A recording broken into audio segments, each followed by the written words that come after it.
welcome to the FlightPad members area. Once again, I hope you're doing very well and keeping safe at this time. My name is Prentice, and today we're talking to you about one of the many questions which we're asked, which is, should I go straight to flight training after A-levels, or should I go to university and do a degree? This is a question that we are asked frequently, especially on open days. Many prospective pilot students want to go on to flight training, but also want to do a degree.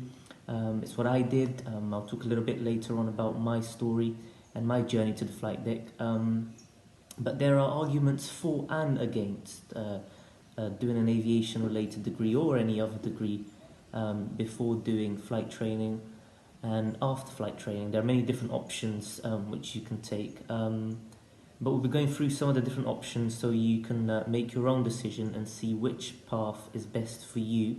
There's no right or wrong answer, and each and every individual has their own journey to take and something that suits them better. And it's very important that you make the informed decision so you can make your decision what route to take. So what courses can you do?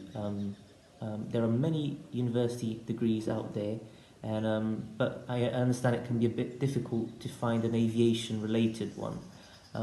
For those of you who are interested in engineering, there are many aeronautical engineering degrees out there. There are a handful of universities in the UK and in Europe who provide these courses. There are also BSc Honours degrees in air transport management. There are BA Honours Airline and Airport Management, which is what I did. And there's also a new branch of degrees that are linking flight training with the academic studies, and these are mainly the BSc Air Transport Management with PPL and CPL. And I'll leave a link here under the video of the different universities where you can do those degrees. But these decisions will make a big impact on your career, so choose carefully and have a look at the entry requirements and prepare yourself for these courses. Now, what are the benefits of doing a degree?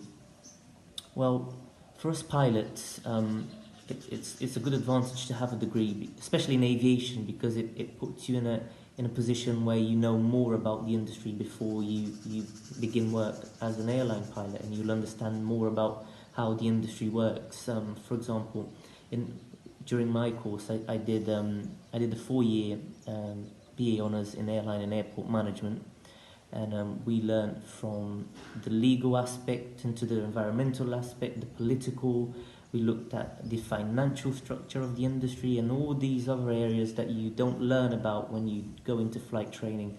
And it was a great experience, to learn about how, for example, airports and airlines mitigate their impact on the environment, how they work together with stakeholders, and how they can curb their CO2 emissions, and how to be greener effectively, especially as we move on to an age where we're constantly being monitored and pressured by environmental groups, for example.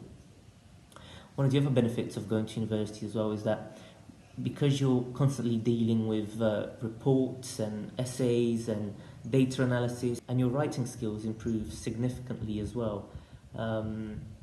You also have strict module standards as well, so you're constantly being monitored and how you can improve. So every work you produce, every different essay you write, you improve. You also benefit from highly skilled teaching.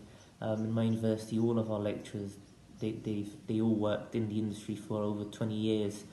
So there's a wealth of information there which we used as well. You also, in a group of like-minded colleagues, in my group alone there are over 150 of us in the airline and airport course. So you do make a lot of friends in the same area as you quickly as well. You also benefit from the university's employment connections. Most university has employment connection with the areas that they teach. For example, in my university, many students had the opportunity to go and do a placement with one of the large airline cargo operations, and also one of the UK's largest cargo distribution centre. And to learn about air freight operations, we had a group of students who were able to join a large UK airline in their network operations centre and learning how the airline scheduled their operations, and so all these things are a great benefit of doing a degree. You also have you build yourself, you put yourself in greater stead.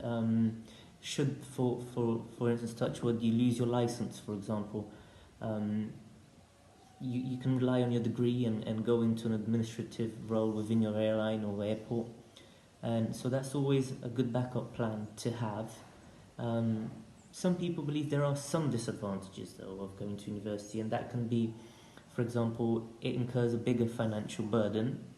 The cost of degrees can be quite high, and other ways you can work around these issues.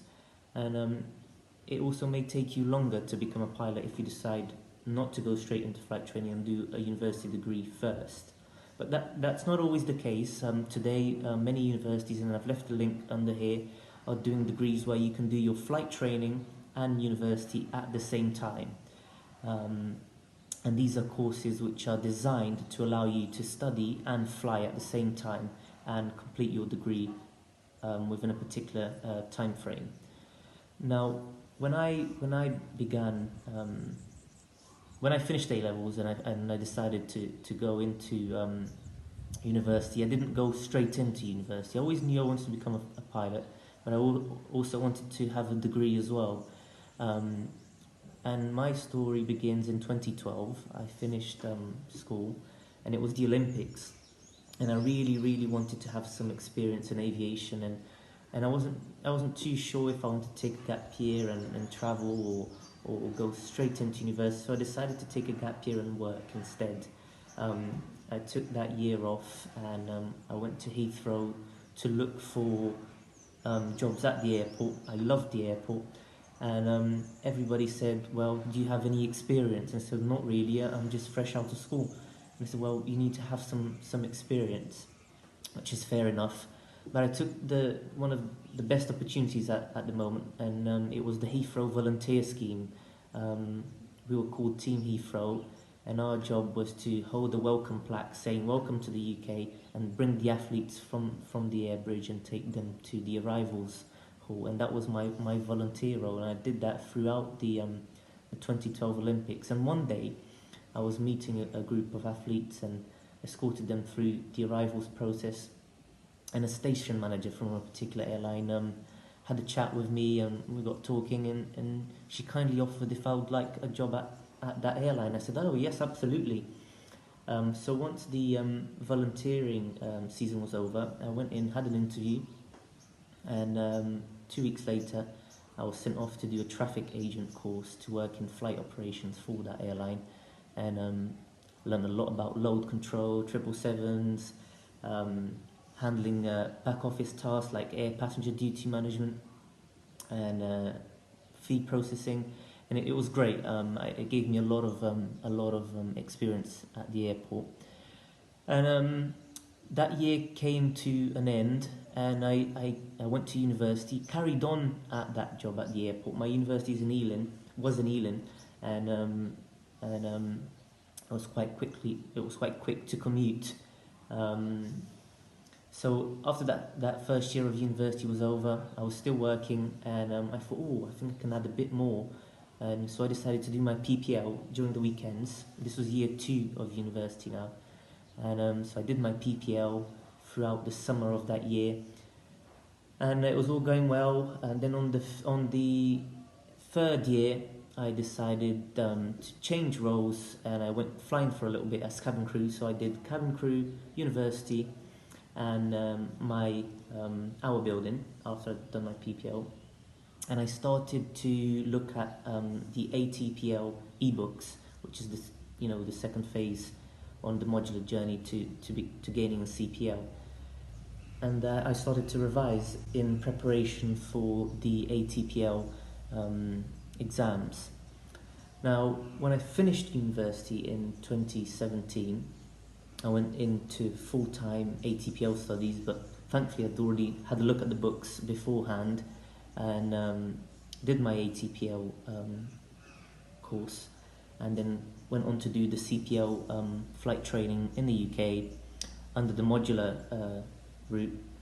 and then proceeded on to do a multi-crew cooperation course, jet orientation course, and then subsequently I got a job with a well-known UK airline, European airline, flying the 737-800. What I would say to you is have a look at all the options available to you. Look at the different entry requirements, make sure you're well prepared and well informed, and it is possible for you to study, work, learn a bit more, and do your degree at the same time. There shouldn't be an issue. However, if you find that time management is something you struggle with, perhaps give a go at doing different activities, academic activities at the same time, and prepare yourself for perhaps going to university and doing flight training at the same time. Or if you feel that that's not something for you, you can always do a degree which encompasses flight training and university at the same time. So have a look at those options which are out there. I wish you all the very best of luck. Keep safe, and if you have any questions, please send those in to us, and we'll do our best to get back to you. From all of us, thank you and have a great time.